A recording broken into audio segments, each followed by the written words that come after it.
One of the questions I get asked a lot is what assists should I run? So in this video I'll give you a quick explanation of what each assist does and which ones you should turn on based on your skill. Now, there's a general misconception that assists are bad, that they're meant for noobs and that no one truly skilled should use them, and that's wrong. If you care to look at some of the legit top times in the leaderboards in Forza Horizon and Forza Motorsport games, a lot of them were set running assists. What those people don't seem to understand is that it's not your skill level that dictates your assists. It's the car and tune setup you're running that do. But we're not going for sweaty try-hard hardcore gamer here, we're going for fun. And overall, I've always preferred running with assists off in Forza games. You can feel a lot more of the car and usually it's not that difficult to drive if you give yourself time to adapt. Considering how past Forza Horizon games have always been all about all-wheel drive cars, it didn't really make sense to me to sacrifice the feel for something I could easily control myself. But Forza Horizon 5 changed a lot in regards to how the cars handle, especially so in the brakes department. For the first time in the series, rear-wheel drive and front-wheel drive tune setups are now viable, and in a lot of cases they're actually way better and more drivable than all-wheel drive. The unfortunate thing is that Forza Horizon doesn't allow you to set your assists on a per car basis, which means if you turn any assist on, you're stuck with it until you're out of the online lobby. The good thing though is that Forza Horizon 5 has some of the least intrusive assists in the entire series, so as long as you drive like you would normally with assists off, they should only kick in when they're actually needed, which is great.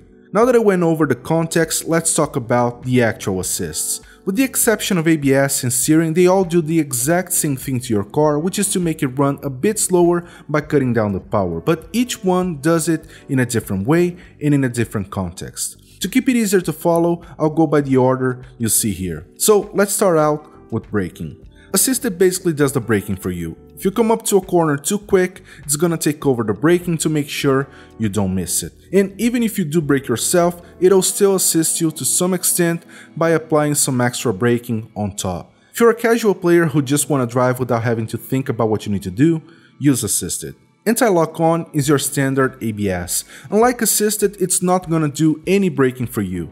In theory, what it actually does is change the amount of brake applied on the fly, regardless of how much braking you give to keep maximum braking force without locking your wheels. I said in theory because, as I mentioned before, Forza Horizon 5 has some of the least intrusive assists in the entire series, and if you do hammer your brakes at once, your wheels are still gonna lock up regardless of having ABS on. The only thing it'll do for you is help you avoid that as long as you're trying to be smooth with your braking. I like to run with ABS off, but if you're constantly locking up your wheels, which is very easy to do in this game, turn it on. Just keep in mind you'll still have to do half of the work to avoid that anyways, and if you're on a keyboard, then ABS is a must, you can't drive without it.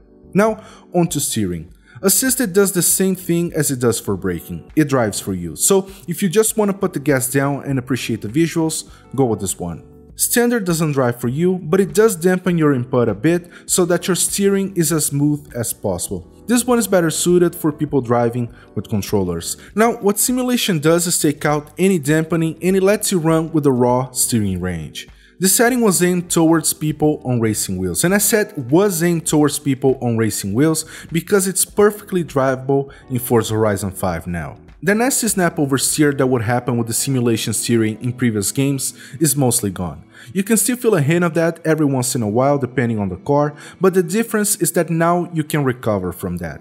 Not only that, but simulation steering does a couple of extra things in Forza Horizon 5 that are kinda new. The first one is that it fixes some of the default understeering, and the second one is that it fixes some of the wheel lock that happens under braking. Now, I will admit that there's a good chance the second one may be a placebo, but I can't help but feel it does affect other aspects of the car on top of the steering. In general, if you're on a controller, simulation steering is a bit faster than standard because it allows you to change directions quicker, and as a result it's best for sections that require faster response, so go with this one. If for some reason you're struggling, you can always go back to standard. Traction control is probably one of the most used assists in the game, even among skilled players. What it does is cut down engine power whenever it detects your wheels are spinning. Now, you're not really gonna see much of a difference having it on if you're driving an all-wheel drive car. These cars have pretty good grip and stability by default, so traction control won't do much. Where you will feel a difference is if you're running rear-wheel drive or front-wheel drive cars. Since the entire power output of the engine is being transmitted through the wheels of either the front or the back of the car, most of them tend to slide around as you get off the line or as you go around corners. Now, how much it slides depends on the tune setup you're running. Some tune setups are very good at making things manageable without traction control, while others need you to have it on. Whether you're keeping your car from sliding around either manually or with traction control, you're still losing some power in the process anyway, so it's a matter of picking your poison. However, I found traction control has an unexpected positive side effect in this game. It fixes the braking issue to some extent. It's not gonna make the wheel lock under braking go away completely, but it's gonna make things a lot easier. I run with traction control off most of the time because I like to feel the car. If I know I'm going to a lobby where I wanna go for something that's not a wheel drive though, I'll turn it on.